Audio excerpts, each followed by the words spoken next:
Fucking scared the shit out of me. Sorry. Kerchak just peeked his way in here slowly, and the door was like slowly opening behind me. I was like 2 seconds from getting ready to have to go hands on with a Wendigo. I was like, oh, Jesus, not again. They followed me.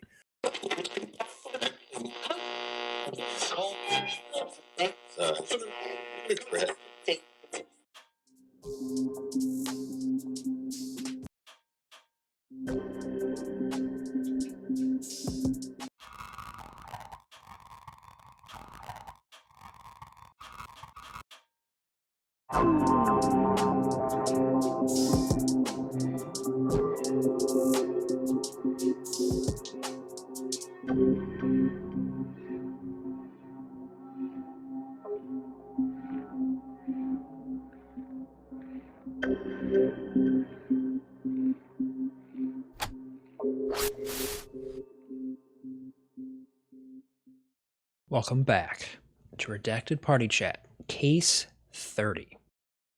As you can tell, Adrian is unfortunately not... Whoa!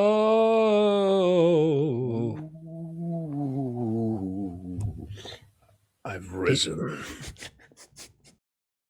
He's back. Better than ever. Beautiful. Succulent.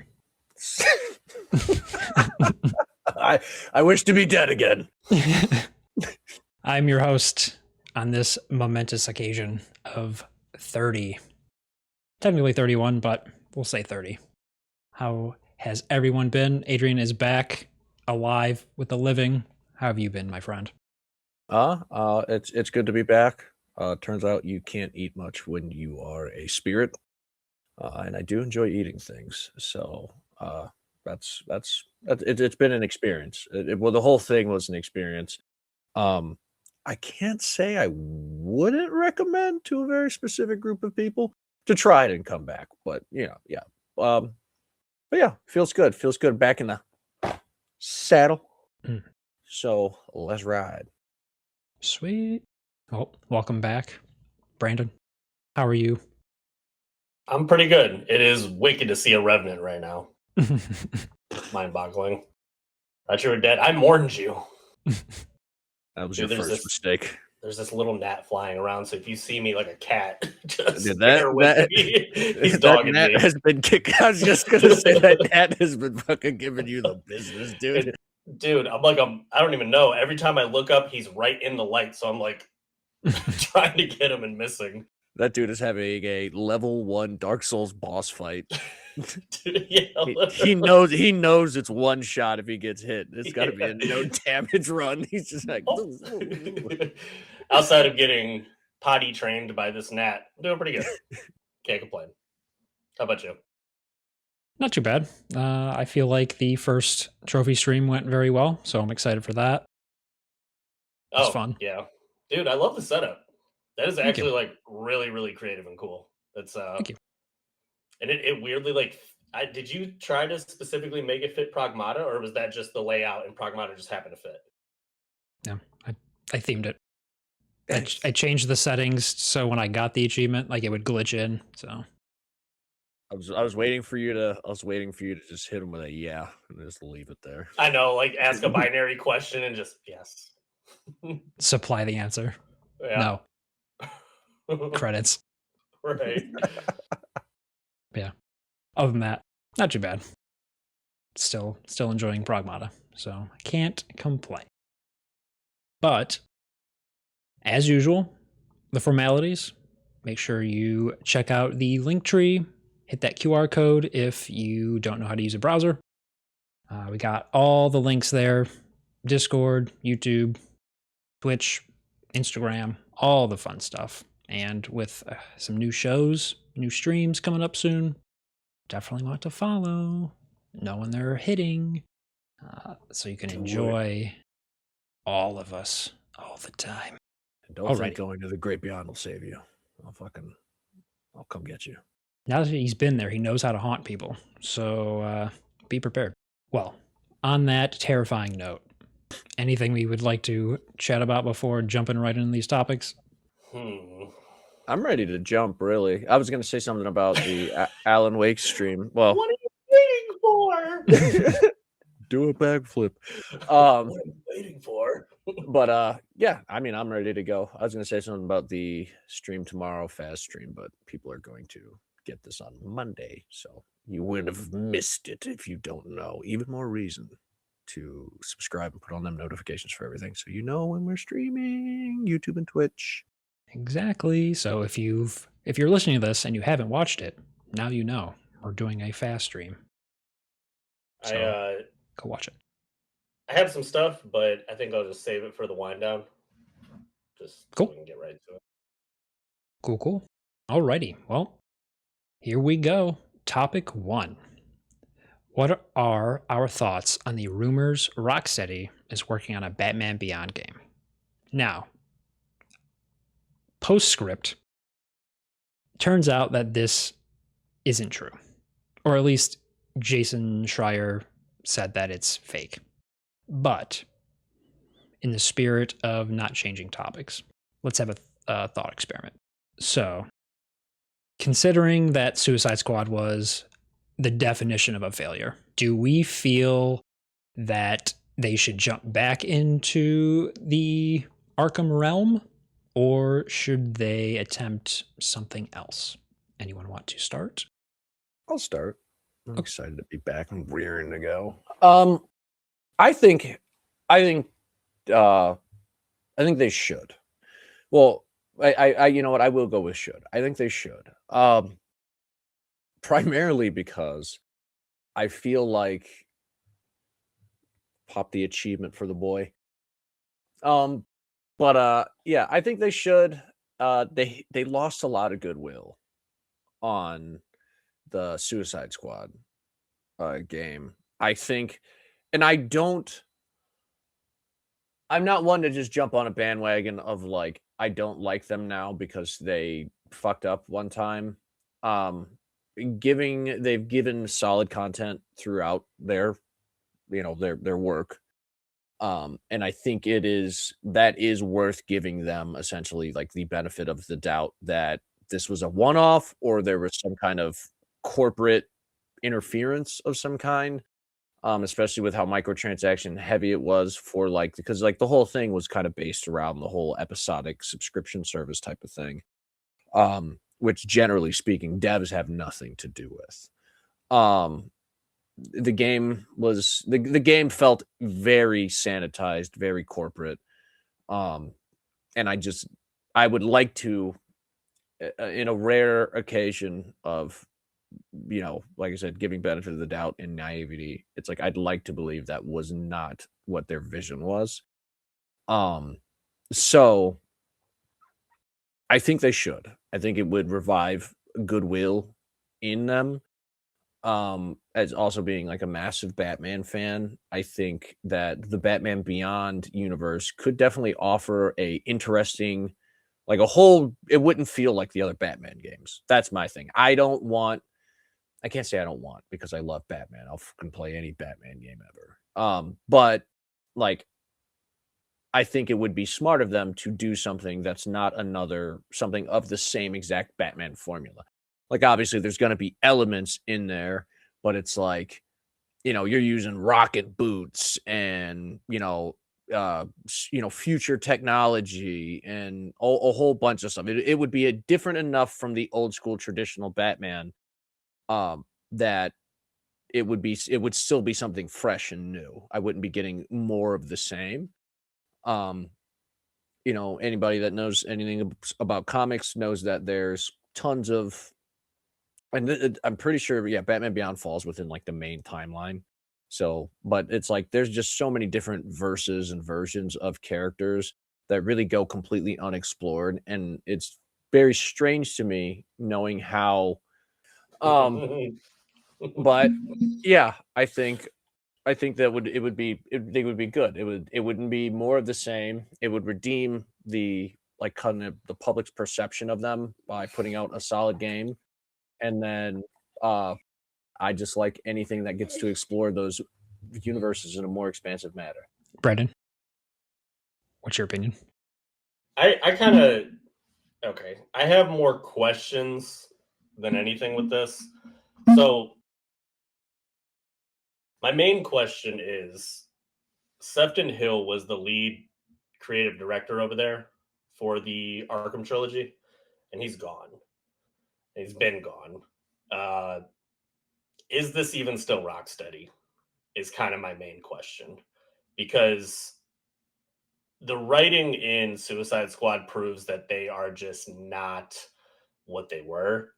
Like there's a void missing, and as good as the Arkham games are gameplay wise, which I think Arkham Knight is still one of the best playing video games of all time, uh, it can't go, you know, not talked about how good the writing is. Like they're really well written games.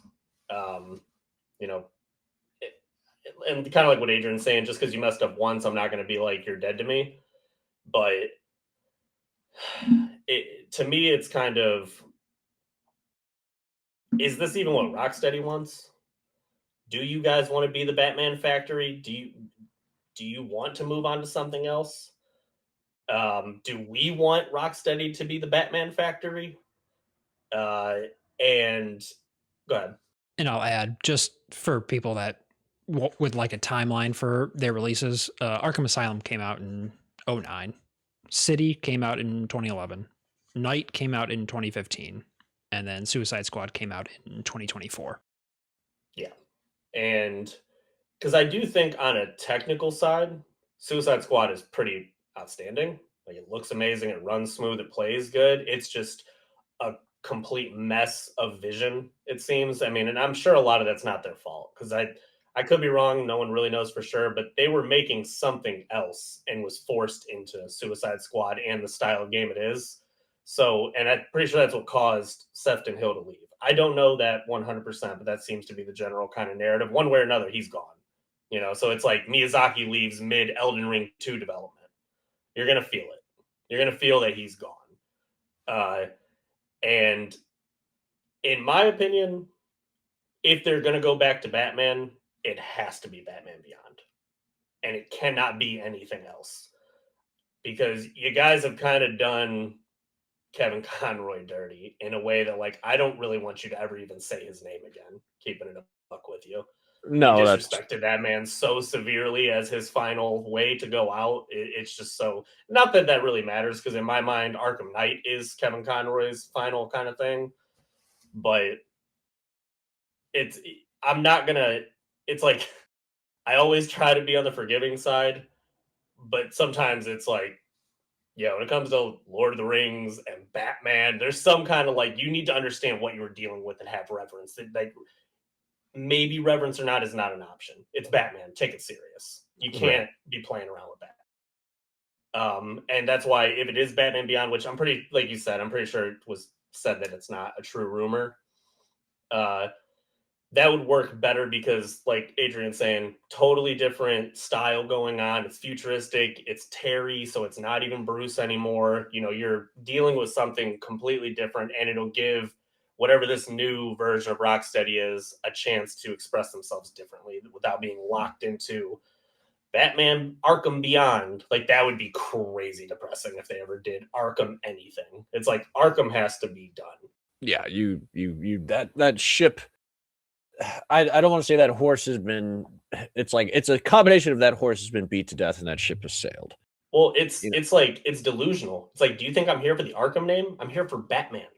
Yeah. Like, that is why I'm here. It's not like if you took Batman, I'm like, well, is it an Arkham game? How am I gonna know? Like, it's Batman, dog. What do you mean? Yeah, no one else is hanging out in Arkham. No. And Kevin's passed away, so there really needs to be a focus on someone else. In my mind, you could get another Batman voice actor, but people know that voice and know who it is. So it would almost make sense that they go with Terry as Batman, because you could have Will, who is the voice of him from the animated series, which recognizable. Everyone would enjoy that if that's the route they're going. So yeah, it's a weird thing with that. There's also a part of me that's kind of like, it's a little too late. I'm a little too tired. Like, it's just, Shit or get off the pot, dog. And it's not even the developers. It's not Rocksteady. It's Warner Brothers. Yeah. You guys just disrespect your IP, and now Netflix bought you, and it's just a mess.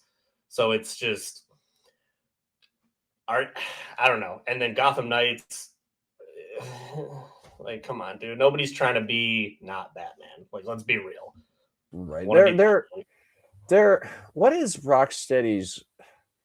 Because and it's like what you're saying. It's like I don't ever want to force a studio. Obviously, I can't do it personally, but you know how it goes in terms of like the fans, demanding. It's like I want more Batman. Give me more Batman. It's like I absolutely want to give studios the opportunity to do something creative. Do something new, different, interesting. I hate the idea of how people do that when they're so used to a studio doing a certain thing and they see a studio do a different thing and they're like, how dare you do this different thing? And I wanted you to do this thing, so I'm going to, absolutely ream your butthole if you fucking do this new thing. It's like, no, I want them to try other things, but at this point, I only know them as the Batman people at this point. They've kind of and it's one of those things that you back yourself into a corner where I want them to try something different, but I have seen them do Batman so many times that I don't know what else I'd want them to do. But then I saw them also fumble the Batman IP. So now I don't even fucking trust you to make Batman games. So it's like I don't know what I want from you. Do better. That's not helpful. Yeah. From my perspective, I understand that's not helpful from my perspective, but it's like, yeah, at this point, I know them as the Batman people, and I really don't know what else I'd want or expect from them. The Arkham series is in a particularly weird position because it's hyper mainstream and makes a lot of money, but it's also just like a genuinely genre pushing game. Like each one of those is industry leading in some point, the combat system and then the way they did open world and whatever. It's almost like, because it's silly financially to not have a Batman game coming out. That's kind of the main point of it. And it's almost like you should have probably just had Monolith and the Nemesis system alternate every dev cycle, a Lord of the Rings game and a Batman game on that system. And then you would have an endless churn of Lord of the Rings and Batman Nemesis, and you don't have to worry too much about it being some revolutionary long Halloween story because it's all gameplay driven. But why would they do that? Why would they do that? Kill Batman, fuck it. Blow his brains out on a bench. That'll subvert him. And then retcon it in further DLC because everybody got so pissed that you did that you pretended it was all part of the game plan. And last thing, and I'll shut up. I hate subversion culture. I just want to throw that out there. I hate it. Yeah. Because it's not good. Good subversion is you made me think, it's like, okay, I think this is going to happen, but what you did was way cooler. That is subversion, not I thought this was going to happen, and then you did the most, I hope that doesn't happen thing, and then you're like, deal with it. It's like blowing Batman's brains out on a park bench is not how that was supposed to go. He was supposed to be the supervillain throughout the whole thing, and then you probably become him and beat the Suicide Squad at the end. And then the end game is you as Batman cleaning up Metropolis. Come on. Wake up. What are we doing? That's like a no-brainer. Are we even... And that goes back to what you're saying. I think a lot of people don't understand the concept of reverence. Like they really look at it like it's another game or it's a superhero thing. They really are not. We talked kind of about this with like the Star Wars stuff. It's like people don't really acknowledge the relevance that these IPs have to a lot of people. And and that's fine. You don't have to. I would prefer, obviously, in a perfect world, that anytime you're producing a show or movie or a game for an IP, that you're a genuine fan of the IP. So it kind of, that would encourage you to do it justice. But I understand that's a lot of people are involved. You cannot expect that with everything. But you should at least, I can understand, I've never listened to Taylor Swift a day in my life, but I can understand what a Swiftie is. You know what I mean? Right. I understand how they're going to behave, if any, if I misspeak upon Tay-Tay, I get it. And I would say not only am I not a fan, I'm objectively not a fan of Taylor Swift. But same thing. It's like you can work on a Batman game or a Star Wars game or a whatever game and don't even have to like it, but you should still be able to understand that you have to do this properly or it's going to go poorly. It's like being a chef. Like, I don't necessarily like salmon, but I'm going to cook it good. Yeah. You should like food, You should care a little. You should know how to bit. prepare the dish. Yeah. You should still know how to prepare the dish. Right. Yeah, that's I think I'm realizing in this conversation Batman might be a softer subject for me than Lord of the Rings is. Batman's getting dog walked in the video game industry completely. Just not I mean, I guess they're both semi recently. Lord of the Rings got dog walked, I guess, a little more recently than Batman, but at least I don't know. And Lord of the Rings has something on the horizon that is promising, at least, and Batman always has good movies, so that is always good, and the comics are always there. Yeah, the movies and the comics are doing well. It's just but interactive media has like obviously a special place in our hearts because we're doing this and we love games and it's a large core part of who we all are as people. But there is something about, you get to be Batman. Dude. You get to be Batman. Like, you don't get that anywhere else. I love a Batman movie. I love them animated. I love them live action. I love the comics. But I get to be Batman. This is the only time I get to be him. And you're taking that incredibly rare experience that I can't even say I wanted as a kid because I still want it as a grown man. I don't care how old you are. It's like Batman's cooler than you. Flat out. It's like, who doesn't want to be Batman? So it's like that is a very unique, almost dream affirming moment, and you're pissing it down the drain for really, like, it has to go back to its, the corporatization of it. So yeah, I would 100%. I would like to see them make it. I don't want to force them into a corner, but at this point, I would have to see. I feel like them doing this, if they did a good job on this, obviously it's not real, it's a hoax, but thought experiment.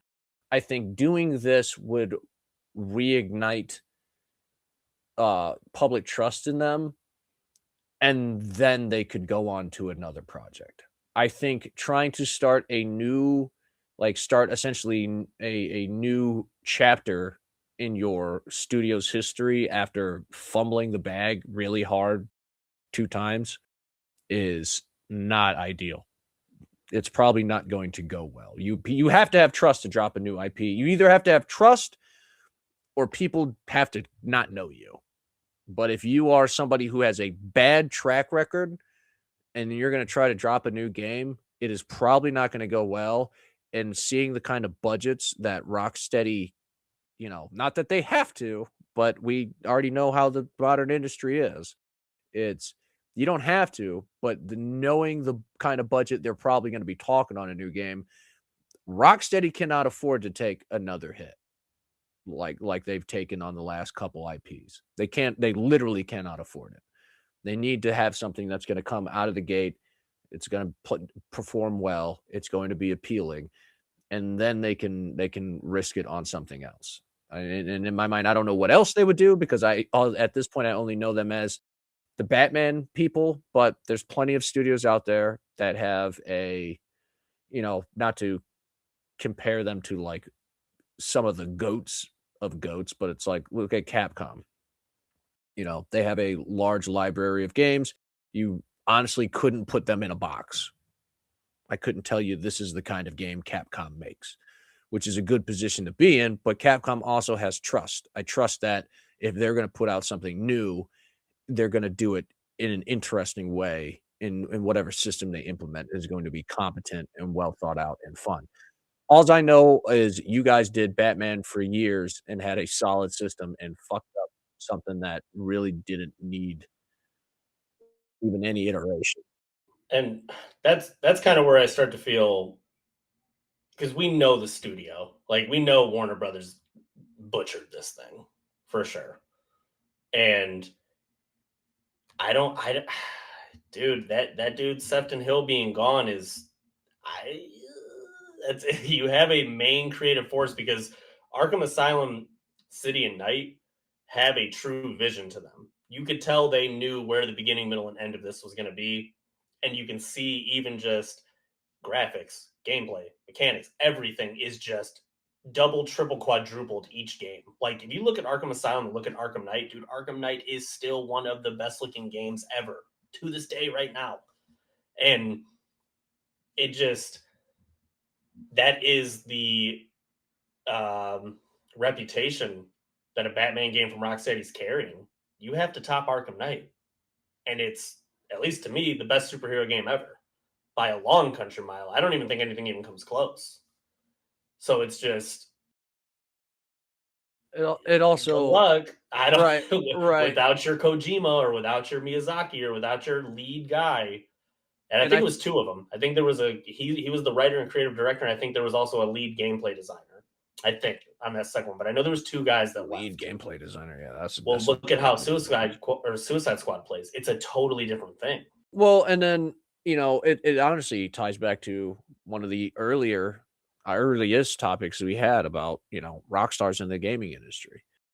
It's when you lose that kind of creative force, you've already demonstrated that you are susceptible to corporate intervention. Let's be perfectly honest. The last couple games were just clearly corporate slop put out there to try to push, microtransactions and season passes and stuff like that. And this goes back to what we were saying. One of those earlier subjects was go ahead. When you're saying couple, are you talking about Gotham Knights as well? Yeah. Okay. I think that was Montreal. I don't think was that Montreal? Yeah, that was like the team that did Arkham Origins. Oh, okay. Well, then yeah, I just wanted then Suicide Squad alone. So I guess you could take one turd out of that turd sandwich. I mean, it was you can make it a turd. Make it a single turd instead of a double decker. But yeah, it really just comes down to the the fact that they're susceptible to that corporate intervention, and having somebody with clout and having somebody with kind of authority. You know what I mean? It's like, yeah, ultimately at the end of the day, they could can anybody they want, but you don't, there's some people that you don't can.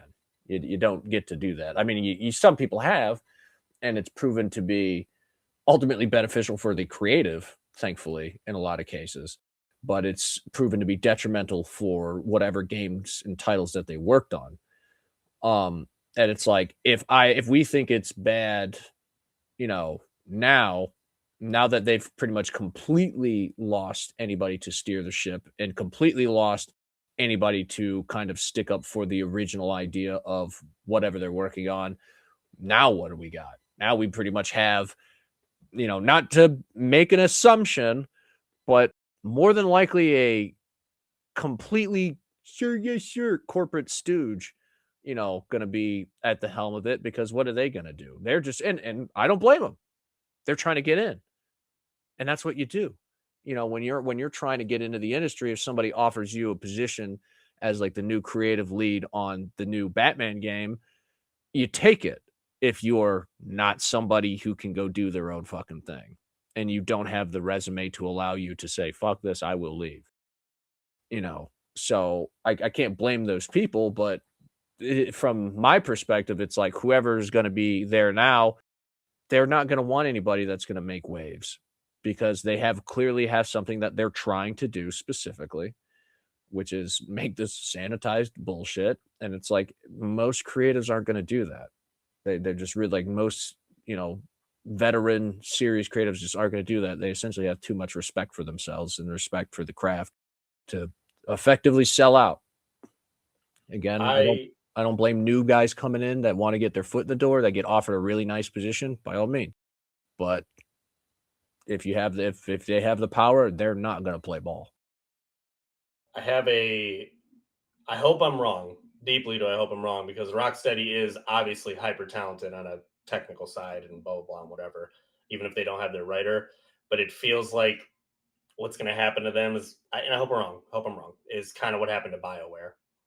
That dude Casey left, and BioWare just, it's Mass Effect Andromeda, and then it was Dragon Age Inquisition, which people like. It's not bad, but it's not Mass Effect 1, 2, 3, Knights of the Old Republic, and the old Dragon Age, these like super revered RPGs. And then they do the new Dragon Age, which is what it is. And it's and if anything you can call it, it's just uninspired. It's reactive. It's trying to be culturally relevant now, and it's not coming from a true creative place. And that would be my worry with a new Batman game is, gun to our head, we have to, it's just reaction. And you're going to nail your own coffin with that. It has to be inspired. Like, I'm pretty sure, I know for sure Arkham Asylum, is it Bob Kane? Is that the writer of Batman? Like the original? Is that his name? Of like the original Arkham Asylum? Maybe. I know that like one of the main comic book writers helped them write. Oh yeah, there's Asylum. There's a lot of writers that are involved with any comic really. Like it's like one of the staples of the industry. That dude might be too old. He might be dead. Batman's old. But was that Grant Morrison? Maybe. I'm not sure. I know that they had like some main Batman comic guy help write the game. So it's like you could tell there was no comic guy on Suicide Squad. So it's just like you need somebody almost as a lore master, or somebody who's going to be like, you cannot break these rules. You just cannot, dude. You can't shoot Batman in the face. You can't. Like, I felt like that one was a given. I felt like that one I could fucking, but also, having Luke Skywalker drink fucking space cow titty milk and be an old decrepit loser was also generally on my list of rules that you probably wouldn't break about Star Wars, but I'm not going to go down that rabbit hole. I just want to point out that does seem to be an epidemic of like, there's rules you don't break that are like doy, and somehow you're doing it. Somehow you're fucking it up. Like orcs that care about their family. Well, they made the Punisher not use guns in one of the recent runs of the Punisher. It didn't go very well. Stuff like that. It's like Punisher shoots people. Batman doesn't, like, technically he has died sometimes, but like you don't shoot Batman in the face on a park bench like if you're hunting hobos. It's just there's just certain things you don't do that I shouldn't have to. If you loathed Batman, if you loathed him, I don't even know. Okay, I don't even know what that means though. Like, and I'm not saying this as like a Batman fan, but when these people will like, I'm gonna ruin the character because I hate him, dude. They're made up. What do you mean you hate the character? I don't even know what that means. There's no fictional character that I'm like, I hate that character. It's like, no, I just don't care about them. They're not for me. Like, I don't even know what that means. And this is probably like going on to like the lady who ruined Disney that I want to like avoid. But not avoid, but just not. People are trying to.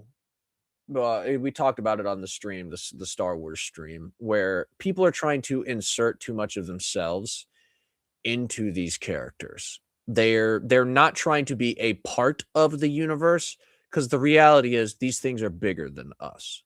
Like Star Wars is older than me and you. It's been around for a long time. Maybe not Vaughn, but it's been around for a long time. So it's bigger than us. Comics, Batman, they're bigger than us. They've been around forever. So to come in and essentially be like, well, I don't effectively like how this is. That's too fucking bad. You don't get to make that call. I'm sorry. It goes into that, like how fans take essentially, take some kind of ownership over it. It's like fans love what it is. They love the concept. They love the core part of whatever that thing is. Fans are essentially the, you could call them gatekeepers, but they're the pillars. They're holding up the lore. There is things that you can do. It's like without these pillars of what this is, this thing ceases to be this thing. So as fans, we are essentially the keepers of what this is as a concept. So for somebody to come in and, like you said, it's subversion culture, but like the Batman thing was like almost subversion culture to an extent of where it felt like it was malice. It's like the most extreme case of it, in my opinion. Yeah. I can't think of something. It's just because it's Batman. It's arguably the biggest pop culture character there is, and you just wanted to blow his brains out. I hate to say it, but it's Come on, technically dog. Spoderman, and I don't like Spoderman. I ain't trying to hear none of that. I don't believe the numbers. He's been Spider Boy for fucking 30 years. I don't believe the numbers. I don't either. I really don't. But both of them get red-haired baddies, so I get that. And they both have a particular weakness, and I get it. Get it. So, but yeah, I mean, I guess I could beat that dead horse all the way to death. Vaughn, I haven't really heard you say much on it. Are you just letting us again?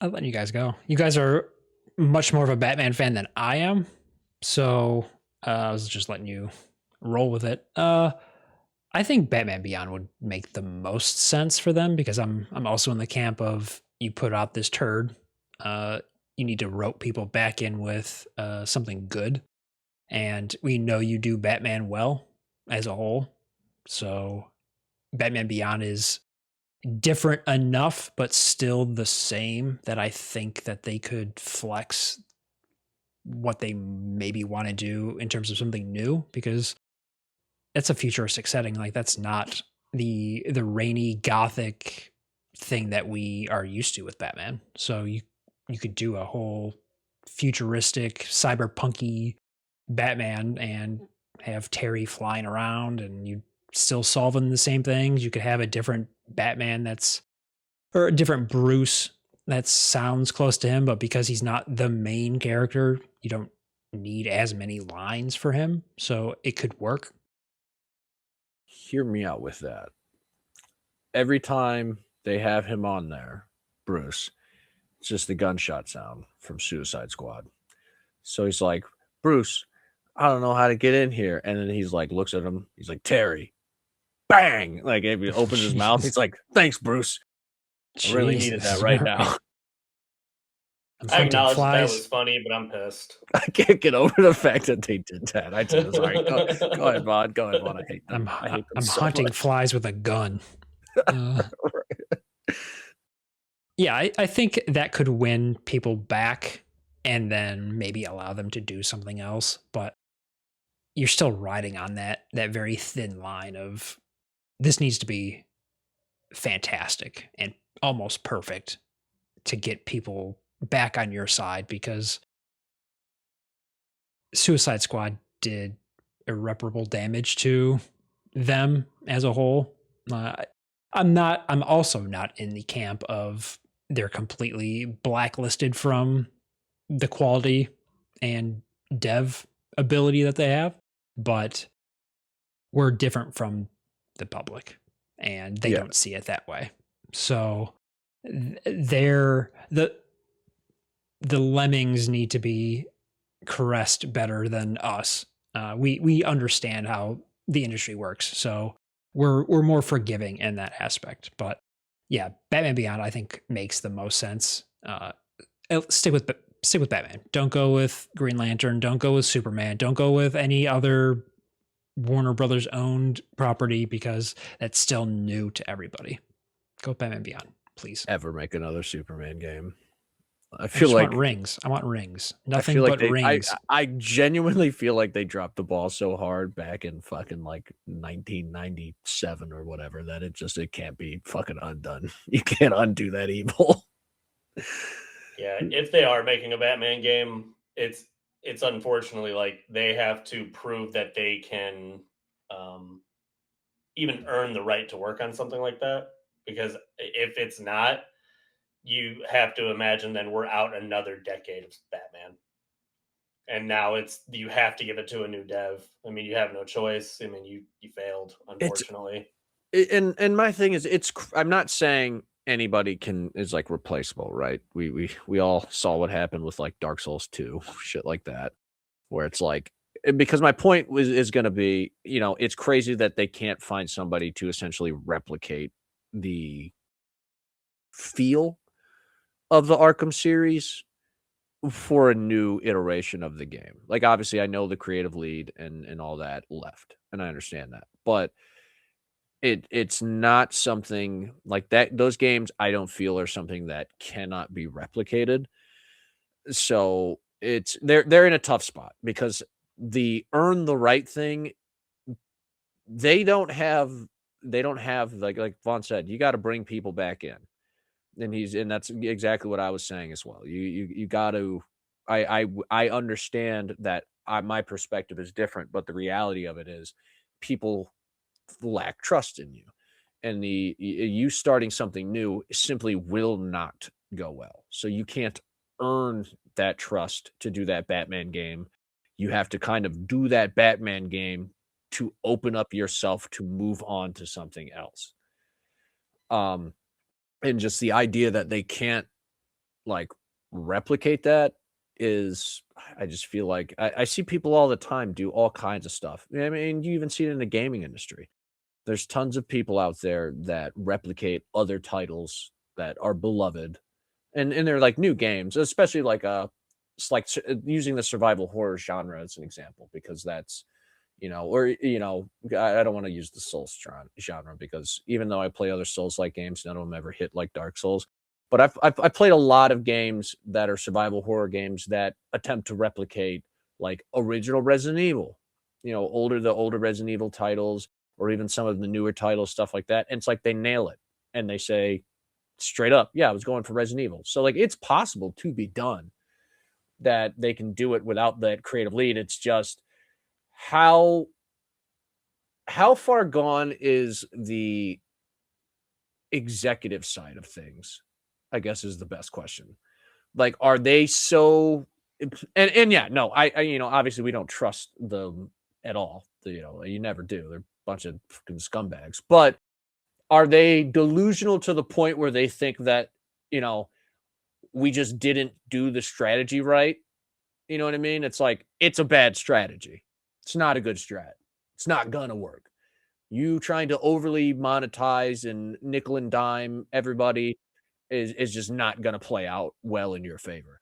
Are they delusional? Are they so far gone that they're delusional in thinking they just didn't do it right? Or are they, at least coming to reality, like, yeah, well, guys, we can't, like, this is just not going to work. This is just not a system that we can implement with this, because it just ain't it. It's just not the thing. It should not be a thing ever, because it's fucking terrible. But, if the corporate heads are so detached from the industry that they think that they can make another Batman game and attempt to implement the same systems, but just implement it differently, it's super going to fail, because what they need to do is let creatives be creative, flat out. You don't go to somebody making a story and say, okay, but find a way to kind of set us up to make people buy some shit. You know what I mean? Like, it just doesn't work. It just absolutely does not work. It's like when you see like overly egregious marketing in movies, which you don't see as much anymore. They've gotten better at it. But like, I was watching a Jean-Claude Van Damme movie the other day. Was it Double Team with Dennis Rodman? Dude, they were forcing Coke in everything. There's a scene at the end of the movie where there's like an explosion, and they shield themselves from the blast with a Coca-Cola machine. That's and intense. the shot is like the side view of the Coca-Cola machine. So you see the front of, and I mean, scenes like that happen, like, I shit you not, like 5-6 times throughout the movie. That's so funny. Nobody drinks anything besides Coca-Cola. There's literally towers of Coca-Cola cans, but it's the same thing in games, where it's like somebody from corporate was like, yeah, that sounds cool, but how can we kind of like tie this into making you buy some shit? And it's like, and it comes off like that. Like they go to the director, like, yeah, but we need to make people, want to buy Coke. And he's like, I guess Dennis Rodman can shield himself with a Coca-Cola machine. I don't know. That What are would we talking be about right now? It's like, as a creative, you're like, I don't fucking know. I don't account for your corporate tomfoolery when I'm writing a story. that's when you would hope you would have somebody with some nuts in charge to be like, you know what's going to sell and make money? Batman. Yeah. That's the pitch. It's Batman, dog. You know those 10 new Batman movies that are going to come out between now and my death? Batman. You see how kids are walking around in Batman onesies and people have Batman hats and Batman t-shirts? That's the pitch. So that circles back around to the got to have somebody with some something. Yeah. But they also don't want to bring that guy on board. Which is just because that guy's going to do I'm making assumptions. Yeah. These are all assumptions. I don't know specifically what they're doing, but that is the weird catch-22. It's like, bring on somebody that really knows what they're doing. That would make it better overall. Bring on somebody that knows what they're doing. They're probably going to tell you to fuck off to some extent when you start trying to pull your shit. And that's kind of the problem is, I think and why I was saying Arkham as a series and Rocksteady, they're in a particularly weird situation of having something so mainstream yet also so artistically accomplished. Is I guess I don't want them to replicate. I don't think you can replicate inspiration, and those games are inspired in a true sense. So like if it comes off as Arkham Knight again, you're going to feel that in your soul that this is them trying to save themselves, not actually having an idea. And after seeing Batman get his brains blown out, I want respect. I want honor on Batman, So it's just like, if you're going to do it right. And if you don't think you're going to do it right, don't waste our time. Like, just don't even, because yes, you're going to get the sales and blah, blah, blah, blah, blah. But it's not, you're also, how to explain it? It's like the Resident Evil 9 thing, Out the gate, the hype is always going to be there, and then as it goes on, you turn bitter towards it. Whereas Arkham Knight over time has gained more love, and people are like, "Oh, this is way better," because it kind of got rough talk out the gate. But now it's like, "Wow, did it?" Yeah, because everybody was mad that Arkham Knight was Red Hood, which, in Arkham Knight's defense, it is painfully obvious the entire time. It is never one. Dude, I called it second one. I was like, is that Red Hood? And it's intentional, though. That's the thing, is I feel like people are trying to make it like, oh, it was a twist. It's like, no, it wasn't. Batman is literally, that's why he constantly is like, no, seriously, Alfred, who is it? Because he's worried it's him.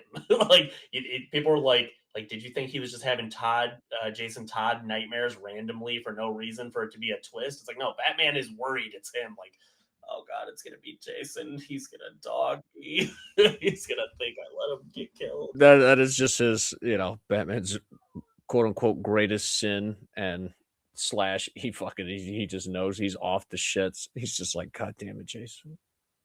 I think the PC release was also rocky, so that kind of added negativity to the whole project as a whole. But yeah. Yeah, I mean, yeah, man. Yeah. We good on that one. That was a lot more than I expected, but really, really good. Ready to jump into the second topic? Yes, sir. Let's do it. So this is one of our community member topics. This is from Matt, aka Stretch. His topic is, have first-person shooter games lost their fun because the genre has split into two extremes? Ultra slow tactical shooters where you hold angles for 20 minutes, or hyper fast ADHD movement games where success depends on your movement mechanics. I can jump right into this one, having no Batman feedback from me mainly. So I think first-person games have lost their fun because it's all the same, regardless of speed, regardless of really anything, or at the very least, they're cycling through the same 3 elements, which is COD, Battlefield, and hero shooters. I'm more of a third-person shooter fan myself. The most I'll dabble in first person is like Battlefield and hero shooters. So I feel like those essentially cover what he's getting at. But my point's pretty much the same. We haven't really seen a unique divergence of first person shooters since Battlefield and Call of Duty.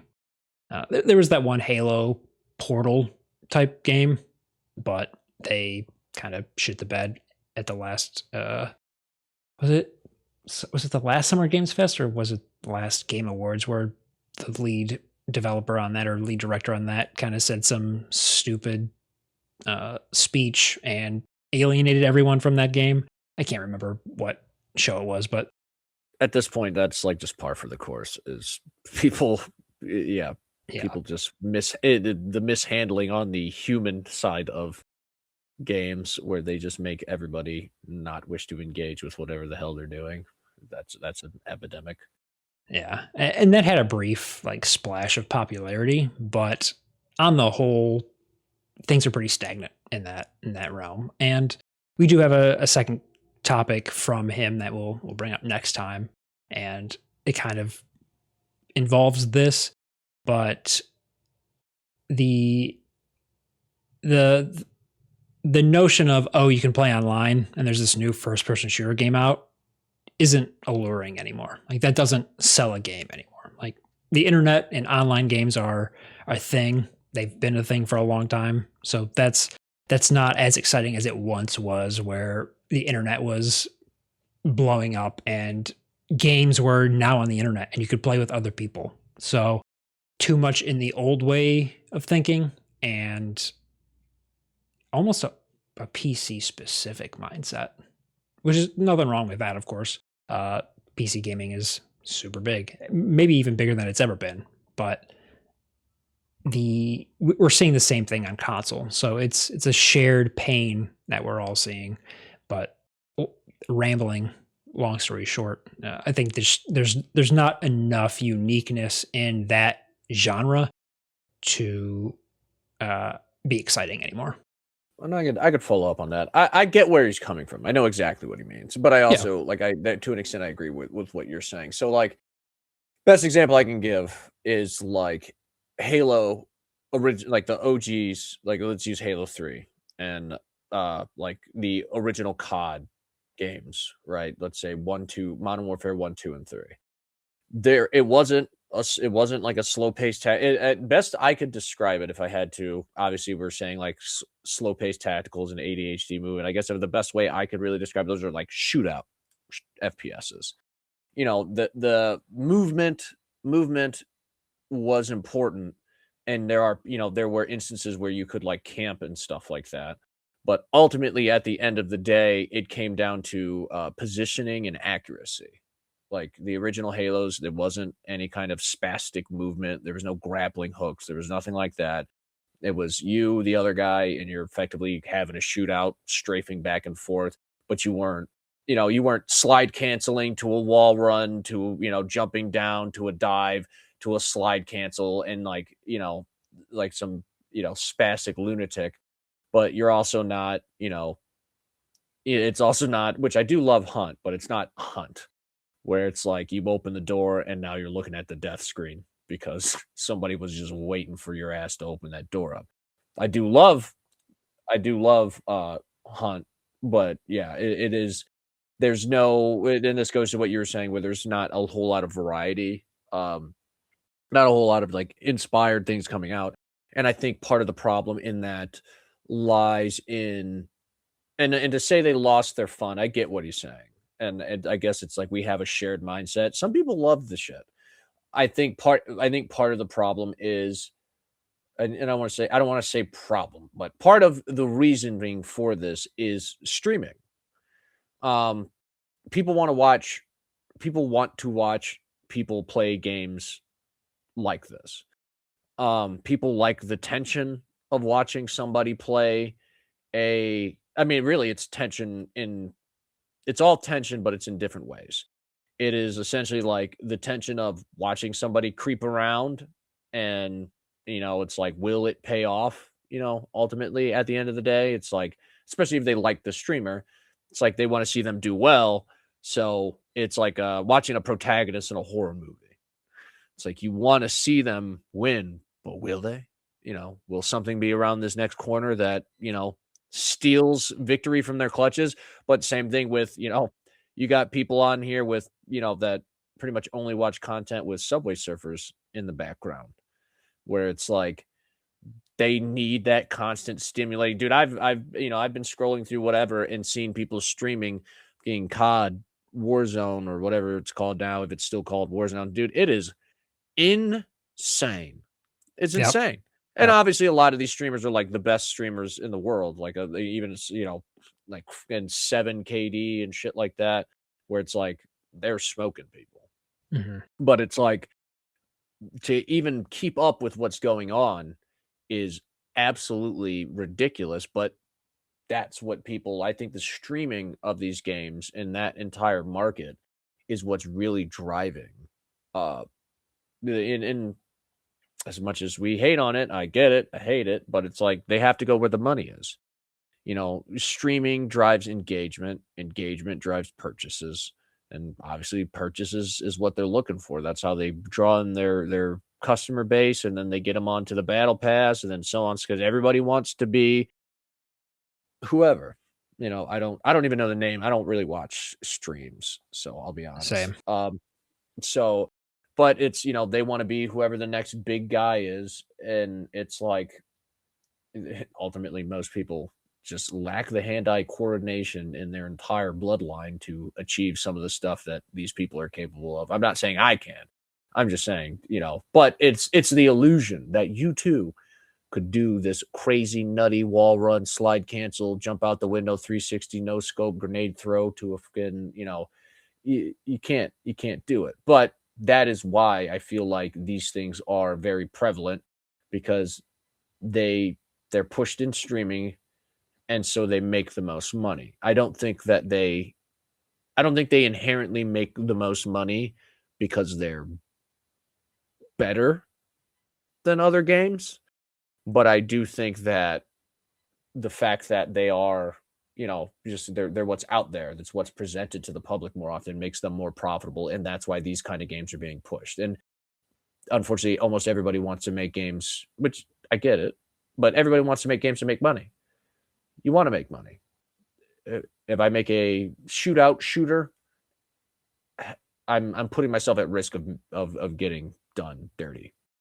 Yeah, I guess I didn't think about the streaming aspect, but that makes sense, especially because there isn't a market for that percentage of gamer that can play those type of games at that level. So, like you said, you have to go where the money is, and the percentage of people that are at that level versus not is too drastic. So it's almost like you have to have two different modes of the same game if you want to cover that. But even then, you're segregating the player base in your own game, which is usually ruining your game as a whole. So, yeah, I understand. Right, that. but it's also like some games are, some games are so tilted to cater to a certain demographic that it's you can, but you almost can't have certain game modes just because. And obviously you can have like skill-based matchmaking, stuff like that, but it's like take for example like a classic search and destroy from like COD. If you put up somebody that is playing, and just for the sake of just like the example, use like the movement mechanics from like Modern Warfare 3. It's like you put that guy against a guy that has the same movement mechanics from like Black Ops, it's a completely, like, he's going to get smoked. Whether it doesn't matter if the game itself is designed for that ridiculous movement. So like making a game mode that essentially requires patience, it kind of takes that aspect away from it. So like when you're playing like using the older games as an example, there was a different play style between Search and Destroy and Team Deathmatch. There's a different play style between King of the Hill and any other game mode. But in these newer games, it's almost made so that the game caters to almost exclusively one play style, and you can put on a different coat of paint as in like a new game mode, but ultimately like the play style is still going to be who is twitchy and fast enough to get it done. There's no there's no in between. So I get where he's coming from, but I think it falls back on the two factors. The primary being there's not enough variety, but where I'm thinking the cause for that more so is these are the games that are pushed in the algorithms. Pick one, doesn't matter, but these are the kind of games that are being pushed in all the algorithms. So these are the games with the highest margin for profitability. That they're what's seen most. It's what people like watching on streams. So it's what everybody's streaming, and whatever everybody's streaming is usually what everybody's buying. Yeah. Brandon? Yeah. I was gone for a minute, so if I touch on anything that you might have said, just my bad in advance. We'll mute you immediately. As you should. I think stretches on the money. I think first-person shooters have gotten boring over time. In the multiplayer scene, I should say, personally, because I think like Doom brought so much life to first-person shooters, for me at least. I was like, wow, this is different. It stands out. It's unique. Even the Metro series, I think, is pretty cool. Definitely looking forward to that new one. There aren't things like Half-Life and whatnot anymore, where it's like a single player shooter that's trying, or Titanfall even kind of comes to my mind, where it's a nice in between. But if we're talking just multiplayer, I think you're right with the streaming and whatnot. I hadn't thought about that, but I think you're on the money with that, because COD has effectively peaked. It can't change at this point. It has to be ADHD untapped. There's no, like, I was watching some high level COD play the other day, and I'm like, this is unrecognizable as Call of Duty to me. Like, this is not, and it was incredible what he was doing. I totally see why people are watching that. But that kind of begs the question to me is, have you guys ever heard of like red water, blue water in business, where it's like people are trying to fish in red waters where there's blood in the water. Everybody's trying to do the same thing. You go to blue waters where there's nobody and you try something different. I feel kind of like that's what Hunt and Arc Raiders and these things are kind of starting to open up more. I guess Hunt fits a little better because it's actually first person. But then that ties into what Stretch is saying of, I'm sitting here waiting, sitting on that corner waiting. And it is just these extremes. I think shooters, at least for me, shooters have been in a boring place. And that's why I was so excited for, not Call of Duty, Battlefield, which then it turned into the ADHD sliding around ridiculousness. However, I will say, that new map, very good. Very, very good. If they keep going in that direction, I will play Battlefield, because it is way more just objective, blah, blah, whatever. It felt more at home on that map. But good. And I guess my bad in assuming that he was talking about multiplayer. I just assumed he meant multiplayer, but the question is very... Was he? Yeah, he might. Okay. I mean, it's stretched, so I already know he's talking about multiplayer. That's why I assumed it was multiplayer, but yeah, single player first person, I think there's enough variety nowadays that it would keep most people engaged. But yeah, if we're going multiplayer, I think for me at least, it's just they're not doing something unique enough for me to want to stay and play multiplayer. And I'm a very unique case because I'm not the biggest multiplayer guy anyway. So you have to be doing something very, very different to keep me. But just from what I've observed with the industry, there's not anything too far outside of COD or Battlefield that's being done. Well, and it's when I was growing up, I liked multiplayer shooter games. I played a ton of Battlefield and a ton of Call of Duty and a ton of these games. Same. And it's like as times went on, I was even thinking when we were playing Battlefield last time, I'm like, maybe I'm just growing out of this. But it is, I think Stretch is right. I think he highlighted where it's like things are just kind of very uninspired. I'm playing Battlefield, even Battlefield 6, and the minute we get into close quarters, my brain clicks into Call of Duty mode. It's not Battlefield anymore. Right. And that is a problem with lots of games where my brain, it's never I'm playing that game. It's my brain is literally I'm trying to think how to explain. Your brain is switching into all these different games because nothing is truly itself. It's a little bit Yeah. of something in others and blah blah blah. And Yeah, people are taking bits and pieces of what worked for other titles or what they feel worked for other titles yeah, and implementing it in theirs, which is ultimately kind of, diminishing the relevance or the identity of what they're doing currently. So I mean, same like I remember when the Modern Warfare remake came out. I loved the Modern Warfare remake. I played the multiplayer. I thoroughly enjoyed the multiplayer on that. It was reminiscent of original Modern Warfare, but and obviously it's all preference for everybody with a lot of this stuff, but it's like I there's like it's like the difference between, in my opinion, essentially like outplaying somebody in chess, and then like it's like the new games are like having a fucking dogfight where it's like if I have you backed into, it's me and you in a shootout and I throw a flashbang or a concussive grenade, but I do it in like, say I ricochet it off a windowsill into where you're at.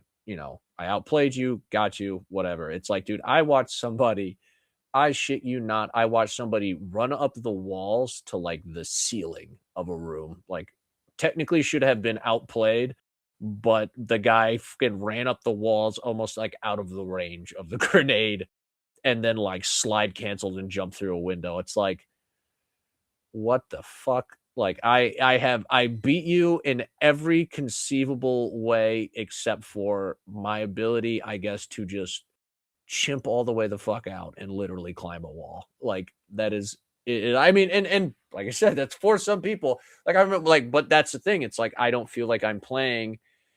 I feel like everybody's trying to do that because Titanfall did that. Titanfall was like that, and that was fine because it was Titanfall.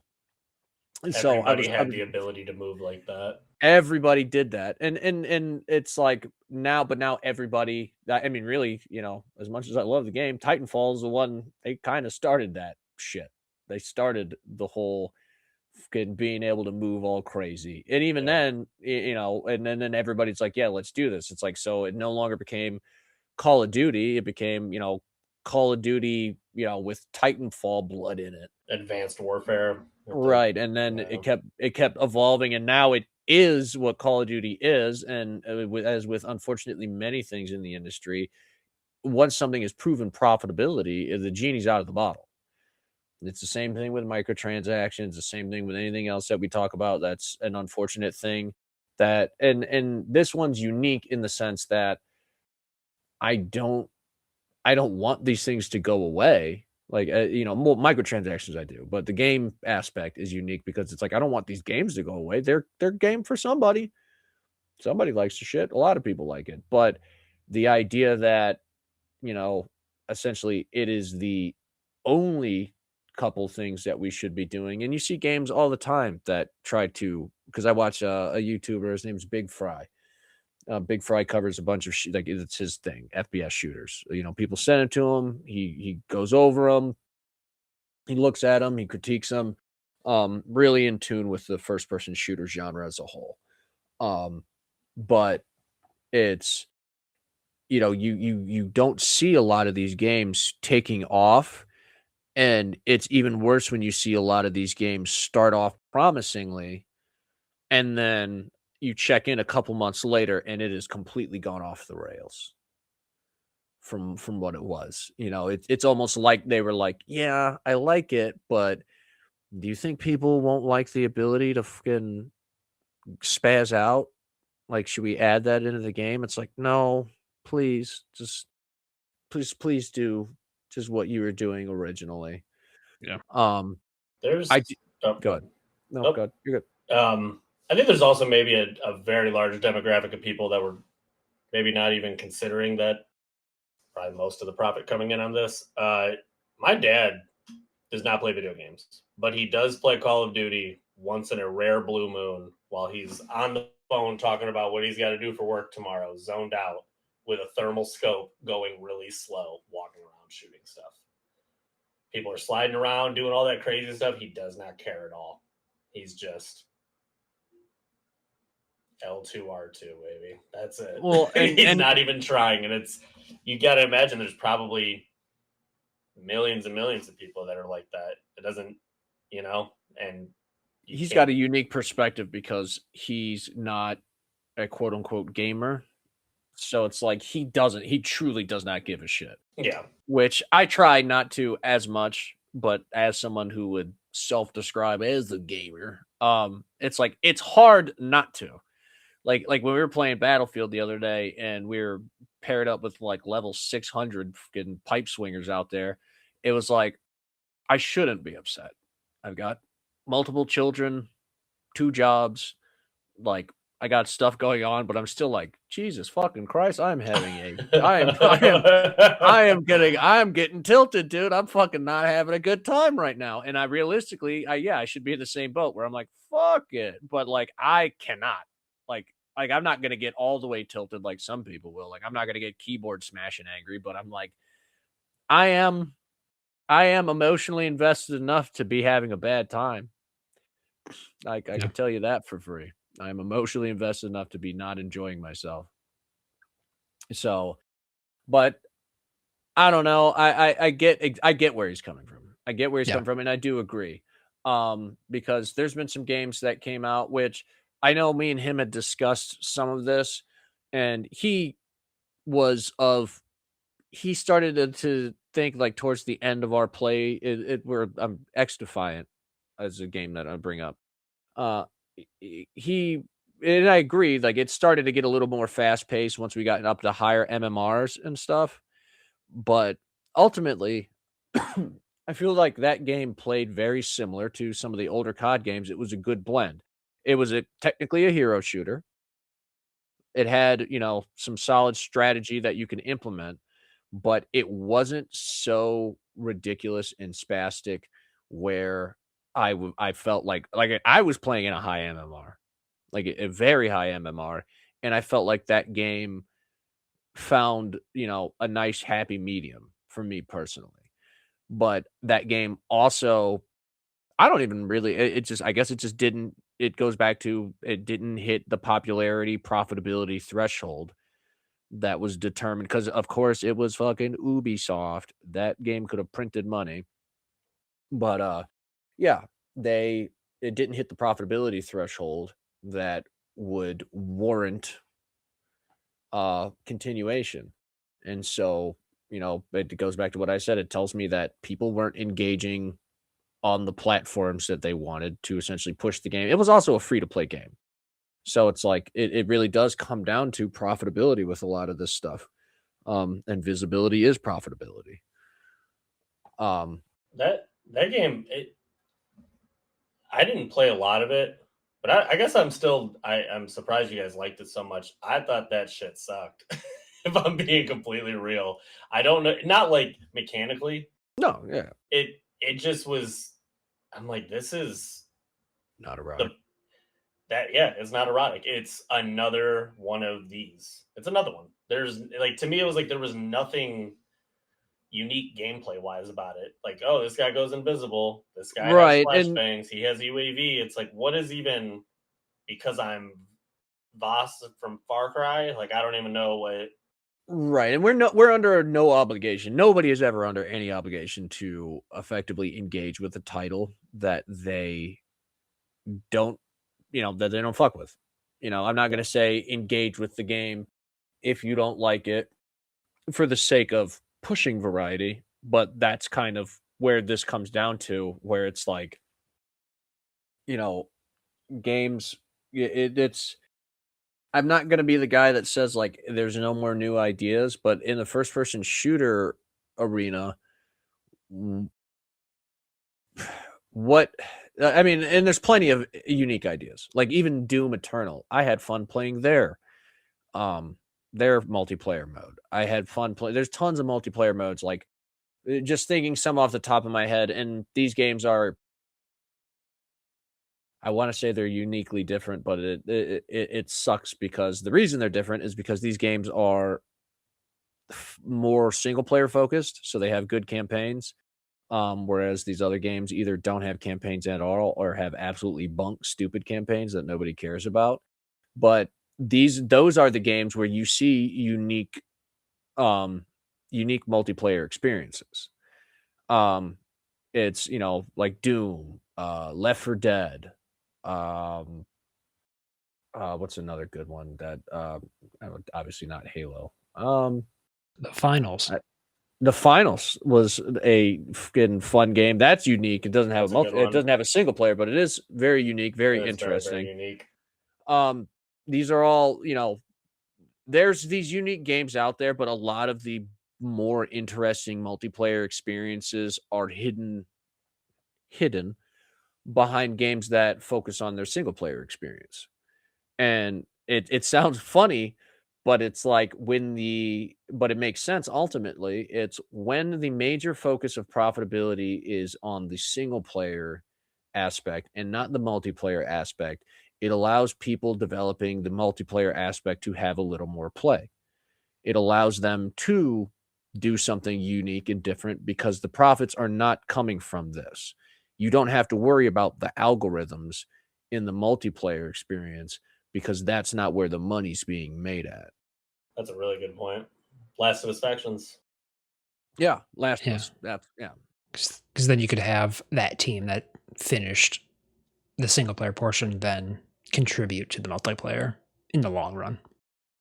Right. I ultimately, I just feel like it leads to much more, it allows that freedom. But ultimately, what we're seeing now is a result of what the market, at least demands is probably the best word, but it's what the market trends to. The market trends to these genres. Whether or not we are fans of this direction is obviously / unfortunately irrelevant.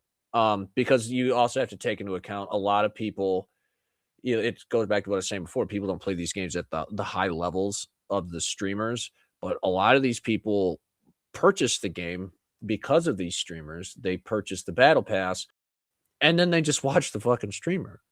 You see so many more people engaging with streams more than they are engaging with the game because they get their ass kicked and they'll play with their friends every once in a while, but then they'll spend 3-4 hours a day watching a streamer play the game. Yeah, idolizing. Corner type of guy. I kind of feel like specifically with competitive shooters, it's almost, it just has the sharpest, most narrow room for variation because it's like you're saying. I mean, it is the most profitable genre, right? I mean, Call of Duty is still Call of Duty, even if Battlefield 1, it's sold the most. It's still another first person, right? Military fast paced shooter, with the exception of the outliers like the fucking Grand Theft Autos of the world. Those are the most profitable genres because it's so many seasons and every season's a battle pass and yada yada yada. So they really print money. So I guess it makes sense that first person shooters as a genre multiplayer would generally become stale and stagnant just because they make so much money that there is no room for variation. You're going to make this until it doesn't make $1 billion, and then we'll innovate.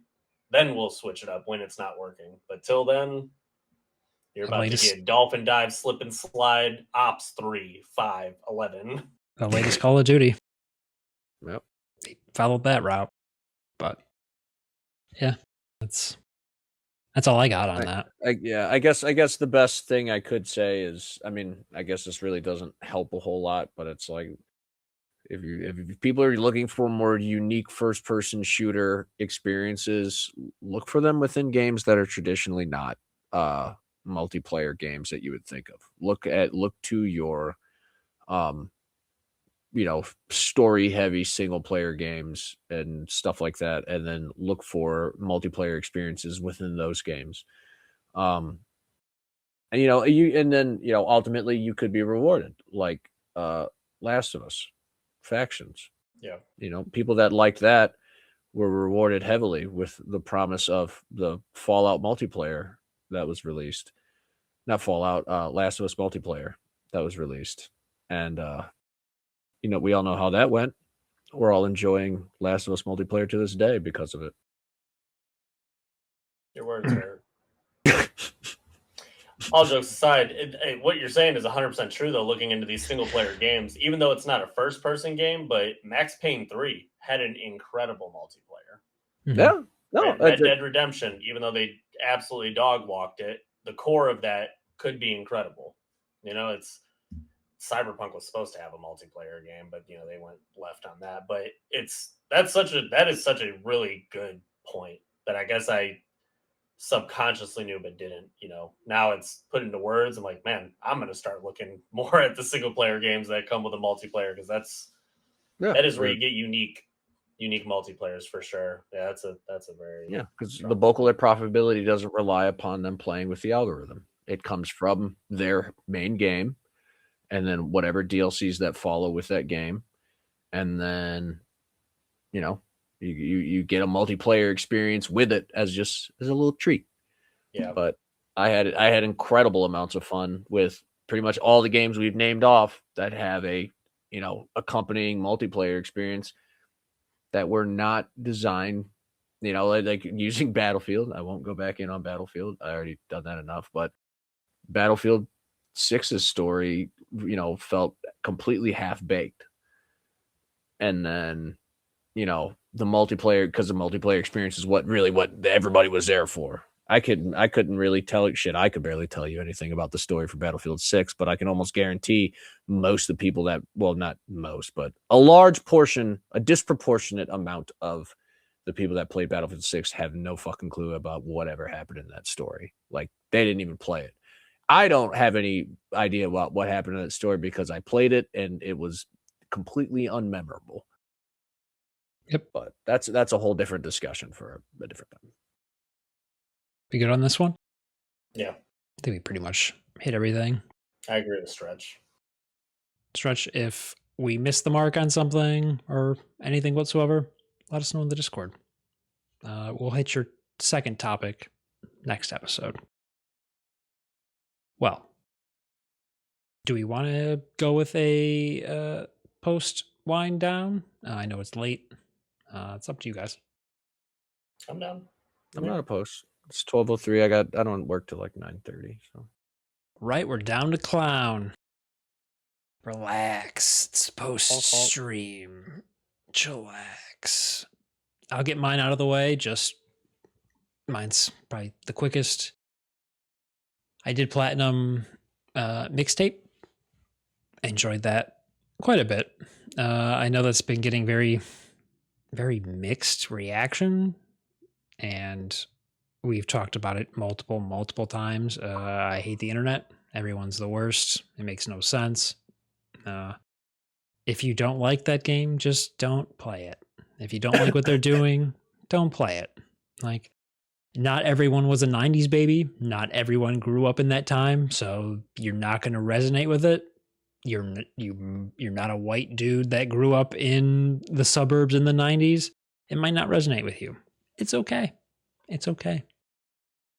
Just not everything's got to be for everybody. Not everything is for you, and that's okay. Go have some Rice Krispie treats or something. Like, get that blood sugar up. Do something. I don't care. I enjoyed that game. It takes place in 1999, so I was barely cognizant of the world around me at that time.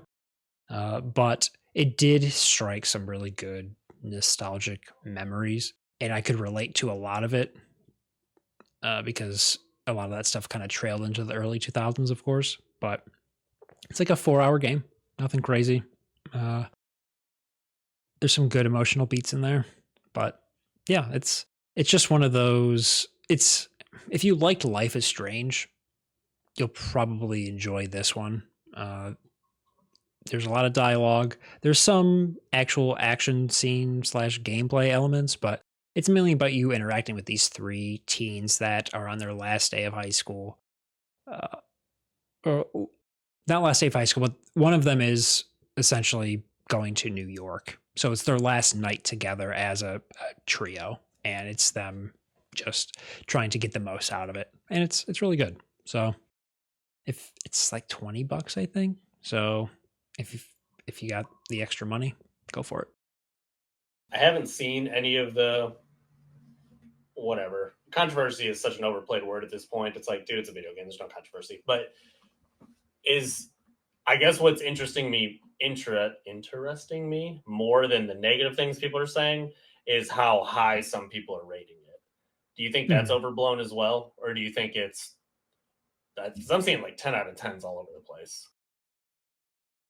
I think I wouldn't say it's overblown because as reviews are in their very nature, it's very dependent on the person that's playing. So if it's someone that was born in the late 80s and grew up in that age, in that time, and did those things, and it fits that exact lifestyle that they remember, I could see it being much higher on their list than someone that was born in 99 and then grew up in the 2000s and where this just doesn't resonate, where it's like end of the 80s era music, early 90s era music, and the one character is super obsessed with music as a whole. So they're like breaking the fourth wall and like talking to you like, this was the song from blah, blah, blah. This is why I like it. And this is why I'm going to play it right now. And then it goes into the scene of whatever she's doing or whatever you're about to do. And the music's fantastic. So it fits, and the fourth wall breaking doesn't pull me out of it. It feels good to do. But if you're someone that didn't really grow up with that music or any sort of emotional tie to any of this, then I could see it. I could see you questioning why someone will give it a 10.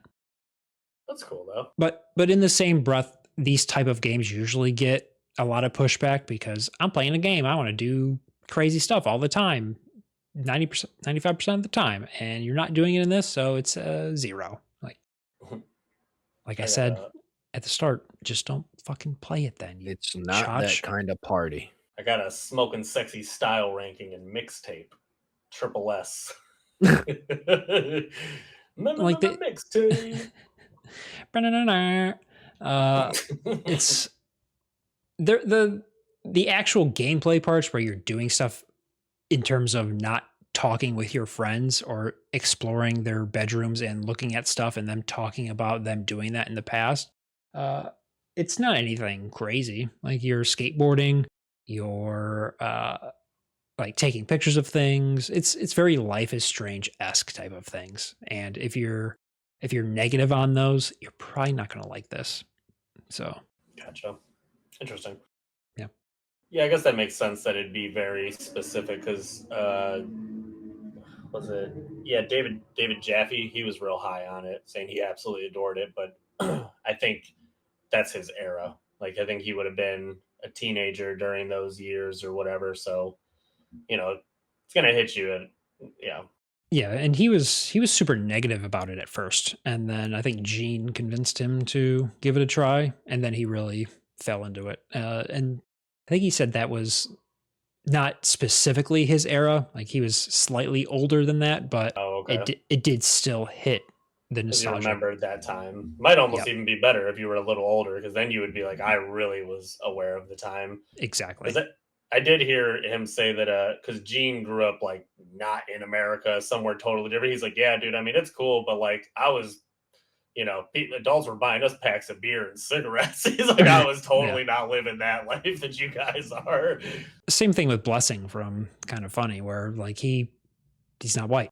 So he didn't grow up in that white suburban type of neighborhood. So he can't directly relate to it, but he still like acknowledges why it's so nostalgic. And yeah, it's just a really good little Life is Strange-esque 90s music-based game, and I enjoyed it.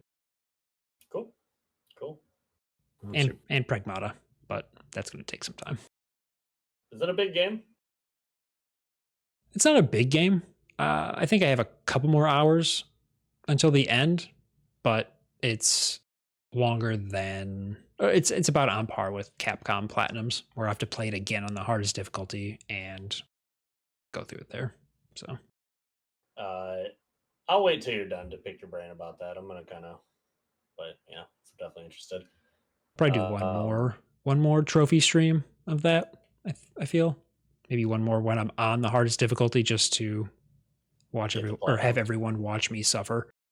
But get the platinum on camera. I could plan for that. Yeah. I was just asking if that was what you were planning.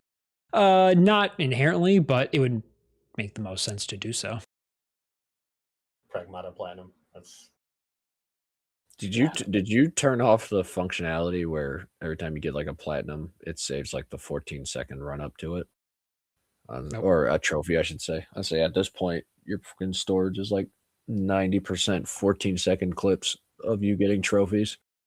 Yeah, I put that at the end of the Saros video of his review. It's like literally him getting it. It's pretty cool.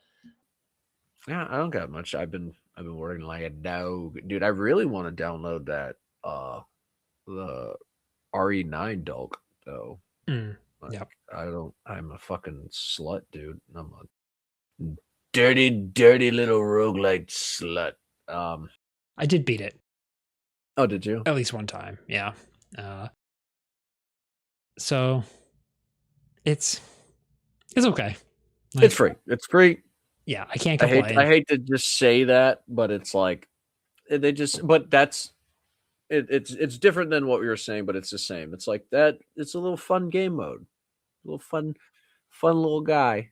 It brings it back into people's mind, gets them playing it again, and kind of curbs them until the DLC comes out.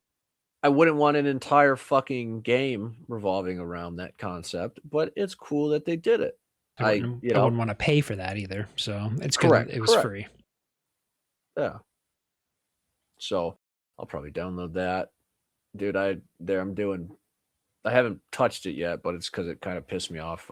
Blasphemous, the final trophy that matters. So it turns out there's not 3 endings. There's 3 endings if you have the Dulk for that, and I don't.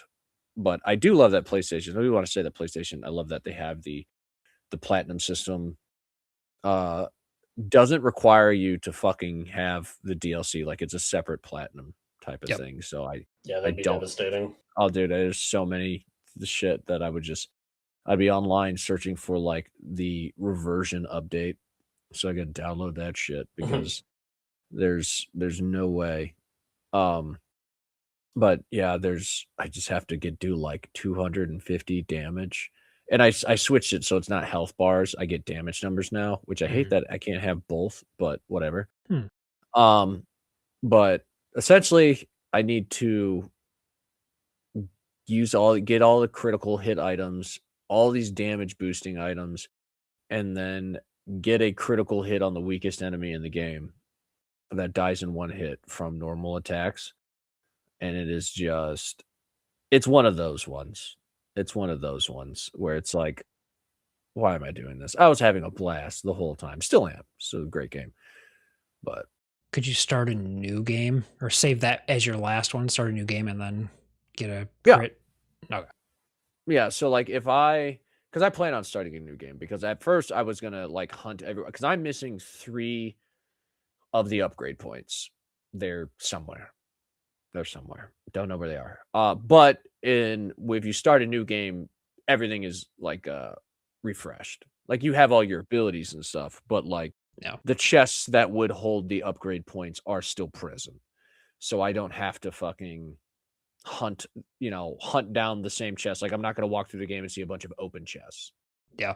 But I have everything else in the game. I have all the spells, or whatever you want to call them, the prayers, and the quick hymns. I have everything else. It is literally just do 250 crit damage, and then I have like 2 where it's like I have to get to a certain boss within 30 minutes, which I'm not worried about, and then beat a boss after the first boss without getting hit, which I'm also not too worried about.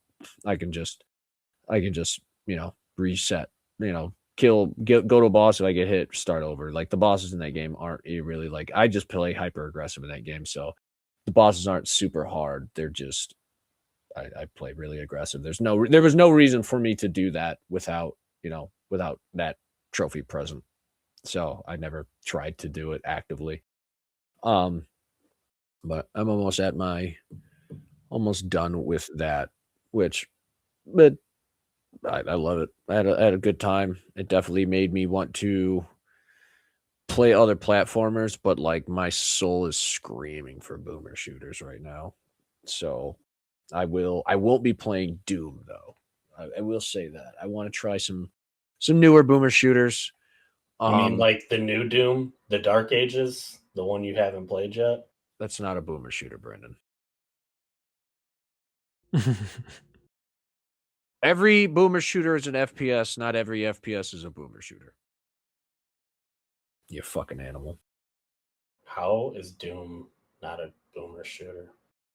It's got to be the, I think Mouse PI. Mouse PI, original Doom, Power Slave, Hexen, Heretic, fucking Blood.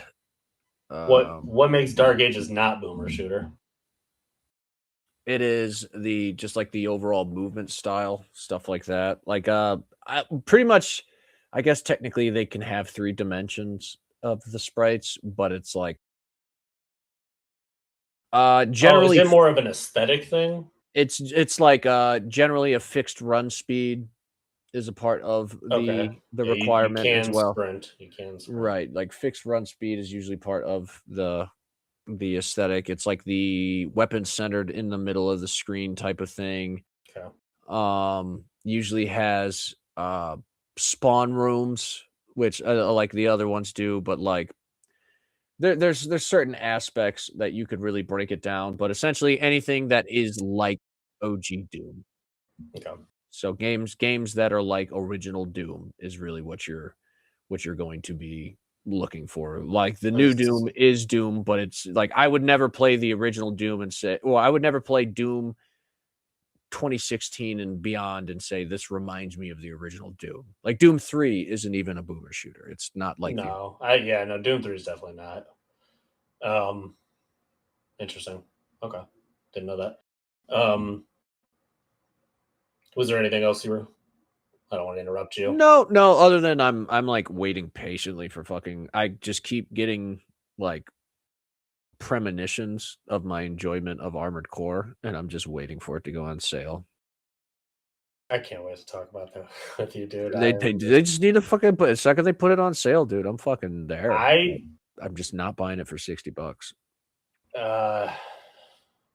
Or some it other. Like never goes on sale, and if it does, it's not much. Fun, you might have to turn down your screen brightness. That shit flashbangs you every time. I saw it happen during the stream. I have everything on dark mode, and then there's just random sites that are like, "How about an all white screen?" And then I'm like flashbanged. You gotta put in the flashbang sound. Fucking Call of Duty. Yeah. Every time you fucking turn on the screen. You can get Armored Core 6 for like $32. I'm seeing a lot of places. It just depends on what range you want to wait for. What, like physical? Yeah. I would have paid millions. It's not bad. That's how much it should cost. You know what? I will never understand digital games costing as much as physical, more than physical, but that's a whole different thing. Nintendo is actually doing something with that. Are they? They're making digital games cheaper than their physical ones. Oh shit. Shocking. Nintendo might actually set a precedent for the industry that fucking helps everybody overall. I think they just don't want to print those cartridges anymore. So they're trying to get people doesn't matter. Off of them. Doesn't matter. Doesn't matter as long as it net positive. Net positive, because at this point it's been nothing but negatives. So any kind of positive is a win. What were you saying, Brandon? Well, while we're talking about Armored Core, let me just finish up the Shadow War thing, because I'll make it quick, I promise. When I originally played it before my save got corrupted, I have only ever had one playthrough on it that I got the platinum on. So having to restart with all the knowledge of how the game operates and seeing it from, a fresh set of eyes, oh my God. And I have it on a difficulty where it makes the Nemesis system just basically endgame Nemesis system from the start. So it's made for you once you beat it, you know how things operate. So you're getting crazy stuff out the gate. And you basically have to get to the third map, like the third level. Once you get to the third level, that's when you take your first castle. Once that happens, all the regions open up. And it's basically, it turns into, hey, start infiltrating, start picking guys, start setting up sabotages and all that across the whole region. I guess I don't really remember that aspect. For some reason, I thought it went level to level. But once you get to the third level, 3 maps open up. And it's just full scale, you're just trying to do the thing. And what tripped me out was they released a DLC for it where you play as somebody who is just straight human. So when you die, and it's a roguelike mode. And you're in like this unique desert map, and instead of recruiting orcs, there's mercenaries that are humans, and you'll basically this guy might be an archer, this guy might be able to give you ammo, this guy might be able to do whatever, because you're human. So you have like a kind of a, I don't know, like a wrist gun kind of thing, crossbow, whatever. He's got a shield, a sword. You actually have to manage resources and whatnot. Long story short, that map is put into the base game and has the two tribes that are from that DLC are now mixed in with the base game. So a whole new map is in there that I never knew about. Dude, I have like 200 hours in this game and watch content on it all the time. And I never made this connection. So it's just like this whole big surprise where I'm like, the Nemesis system's fully going. I have like four maps or something that are all just, I'm about to puppet master this, dude. I'm jonesing on Shadow of War right now. So freaking good. The strategy, dude. The strategy is just dripping. It's so good, man. So good. Gotta love it. Gotta love it. But on Armored Core, what I wanted to bring up, these rumors of this pirate game that FromSoft is apparently doing has my pickle in a tickle. It's all bad. I'm jonesing because rumors came out today or yesterday, whatever it was, that allegedly they're going to show this thing off at the Summer Games Fest, and that this thing's going to drop in August. So, oh shit! And the reason that this is Cerulean Onslaught, Cerulean or Vessel. Name. I don't think that's. Yeah, they keep saying that's what the name's going to be. But what's crazy is the guy who leaked this is the guy who leaked Bloodborne and Elden Ring. It's the same guy. Shoot that man. Shoot. And it's just Miyazaki, dude. And then it's just Miyazaki doing it just to fucking fuck with people. So what's trippy about this is obviously we're all Dark Souls people. So Dark Souls 3, Aldrich of the Deep, and how there's always this impending ocean coming. They always are kind of alluding to this. Bloodborne with the ocean stuff. Elden Ring has cut content of a boat and sea monsters that were supposed to be out there. Plus, your horse was supposed to be able to run on the water. That's why his name is Torrent. That's actually really cool. So you have all of this ocean stuff that has constantly been percolating for all these years. And it's like what Miyazaki was also saying, he wanted to make a biomecha game. So the leak is that it's a pirate biomecha game. What that means, I don't know.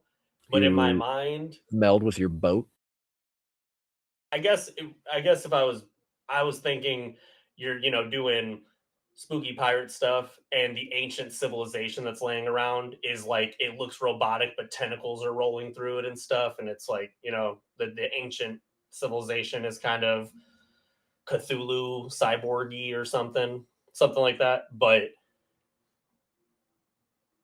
if FromSoft comes out with a pirate game, dude, come on, man. Like, we are starved for pirate games. And honestly, feel super bad for Assassin's Creed 4 coming out at that time because it will get absolutely goodbye.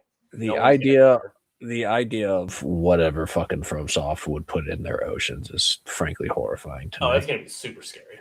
Super fucking scary. Because the monster that was cut, I don't know the name of it, but it's a Japanese folklore that's apparently it's just like imagine a humanoid thing with no features and it's just big eyes that look. Oh yeah, the blob thing that you fight from Neo. Yes. So I forget what that's called, but horrible. So I'm just thinking of and then also Miyazaki is doing Duskbloods. Is this the guy that does Bloodborne Sekiro Armored Core? Because if that's the case, hot take. I think I like that guy more. There, I said it. I like the gameplay better, straight up. I like the combat of Bloodborne, Sekiro, and Armored Core more than Dark Souls and Elden Ring. As much as I love them, a focused pirate game where instead of having 100 weapons, you have 10. Come on, man. Who are we talking about? Your pirate ship is the Fire League Shrine? Arg. It's over with, dude. It's over with. As long as they let me have a Moonlight Saber, I'm saying? satisfied. If I had a Moonlight pirate sword, that'd be sweet. Yeah, saber. Like a cutlass. And in my mind, like, oh man, dude. Because it's just going to be like Pirates of the Caribbean 3 vibe. You know, just like that dark, kind of creepy music, calypso, barnacles are on everything, the sky's dark, the ocean's an upside down world. And then Vaughn had brought up, what if they bring the swimming mechanic back from Sekiro? Calypso would leave the fucking ocean if fucking the monsters I can only imagine. I'm dude. It's genuinely giving me chills. It's what is it? They tryptophobia, or is that the whole thing? Whichever the one where the fucking giant creatures in the water just fucking. The one you described is the whole one. Yeah, there's a different one for deep dark water. Thalassophobia. Is that the something ocean like one? that? Something like that. It's I just whatever is in those waters, I want it to stay there. It would be such a miss to not bring the Sekiro swimming ability into that game. Like I would be pissed off if they didn't. Yeah. I was gonna make only good swimming combat ever in any game. I was gonna make a joke about I hope they make it so you can't swim again, but Sekiro is a literal dolphin person. So I thought about it, but I was like, no, I had fun. Anytime I saw water, I was like, I would love to explore that. Yeah, it's actual good water combat. In the only game I can think of that had good water combat ever. You can't make a pirate game without giving you the ability to fucking swim. It'd be like creating an Assassin's Creed where you can't climb anything. It also begs the question of, you know, because it would be island based, and not to say that the islands aren't going to be gigantic or whatever, but Elden Ring did a as above so below kind of thing. I wonder if it pulls a Pirates of the Caribbean where your boat flips and you're sailing underwater now, and it's an underwater world. I keep thinking about that. Like that'd be a cool thing for them to do. Dude, I'll boom, boom, boom, click reload, boom, boom, boom. That is too cool. Like, I'm a little bummed out that these rumors came out, because if it's not true, I'm being really sad, because I haven't felt anything in years, and I want to feel it's making me feel. I'm going to throw this out to the public. Do you want us to stream the Summer Games Fest, or do you want us to do a normal episode? Because it's falling on a Friday, so I'm thinking maybe we make that week's episode just that stream of us watching it. I'm game for that. I like doing the other stream. It is at 5 p.m. though. As much as I believe in a good old democratic vote, I think we're going to do that. That sounds cool. It was a trick question. By the time anyone would answer, we've already made our mind up. So we still want you to tell us what you would like. We're going to do it anyway. So yeah, that's actually cool. I didn't know. What is it? Is it soon? The 5th. Oh, that's so exciting. I hope it doesn't suck, because man, does it suck when it sucks. Have High Guard come out again. Jeff Keighley lost me a little bit with that. He usually doesn't overhype stuff that isn't worth being overhyped, and he kind of, Jeff, don't do that again. All right, don't do that again. I really like you. Don't make me distrust you. I want to trust something. Yeah, that'd be cool if they brought that up there. That'd be sweet. That would be,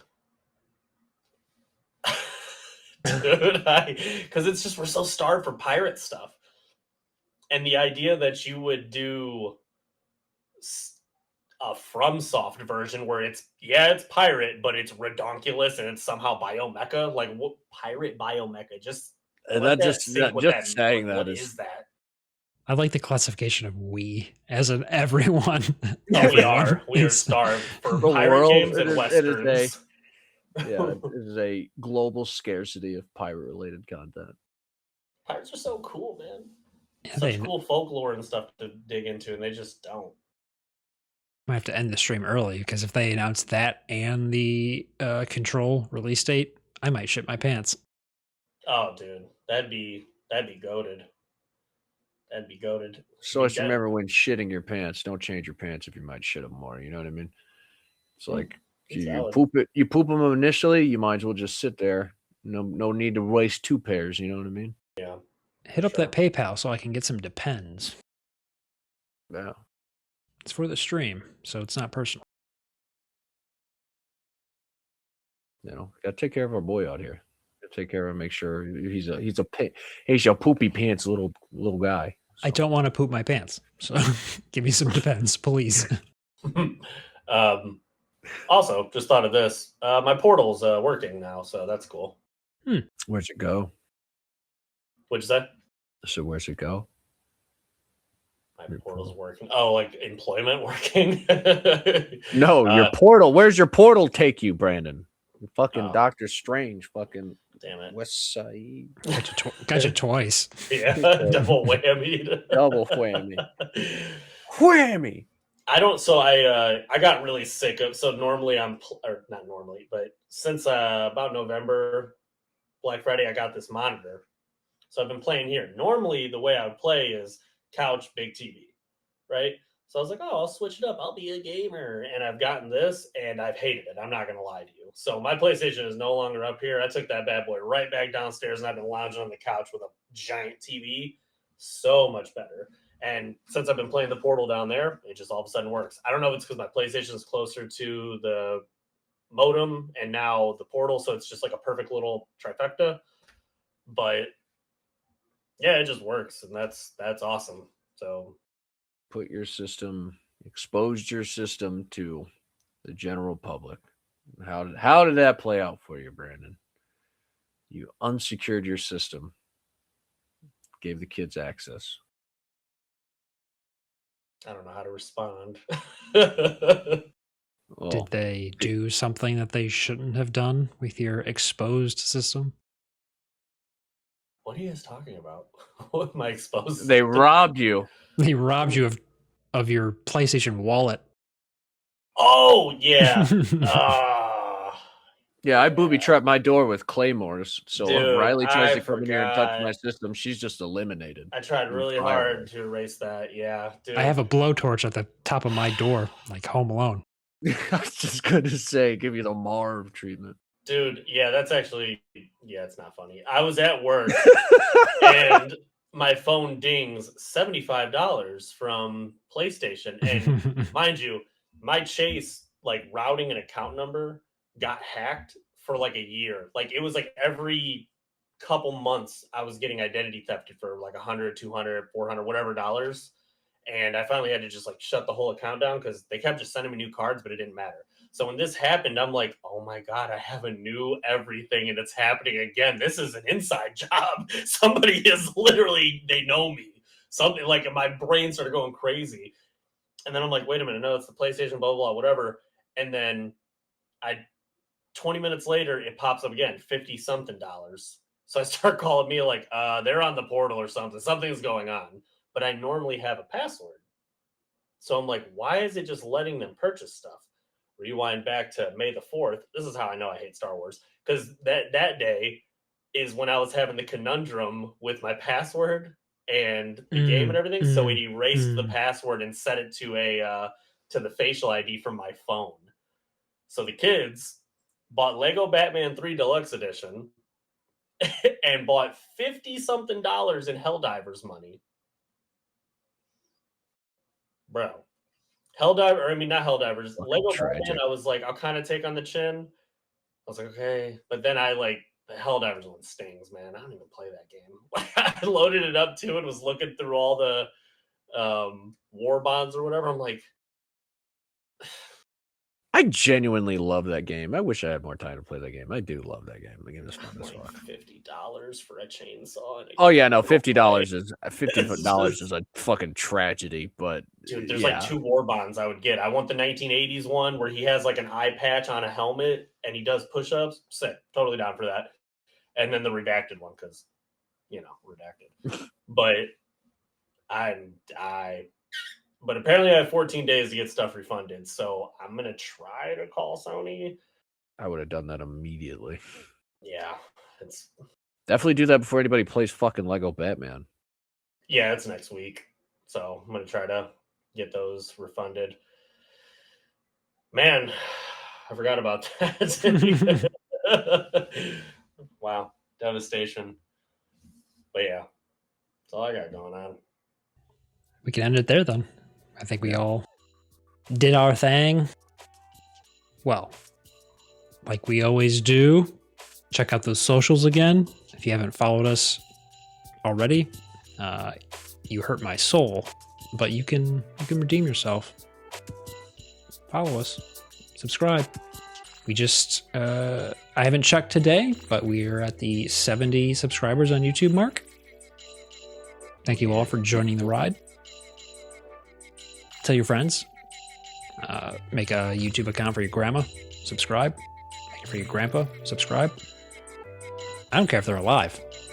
Make them. It's what I was recently dead, and I will tell you it's what they would want. They spoke directly to him. Yeah, we played dominoes, and I walked up and they just dapped me up. They're like, "What's up, Pa?" And then, so just know that they support you, supporting us. That supports you. Yep. They also brought up the PayPal at the bottom of our link tree, so not mandatory, but we greatly appreciate it, so we can fund this show, baby. It's a little shindig. Yep. I'm thinking trophy streams on Wednesdays, maybe. Pending, we'll see. But as of right now, that seems to be working out. Brandon's got his Dino one cooking up here shortly. He'll let us know as soon as that's all done. And doing some more streams for you guys because it's a lot of fun. So check them out. But this has been Case 30 of the Redacted Party Chat. I'm Vaughn. Adrian. And Brandon. We did it. We did it. Success. Nailed it. I've been thinking about that for minutes. I'm like, don't do it, don't do it, don't do it. VAB. God damn it. I'm either first or second. That is all you got. If I'm not hosting, it has got to be me. Socials are over there. I'm always last. I gotta end it. We're done. Goodbye. Goodbye. Take care, y'all.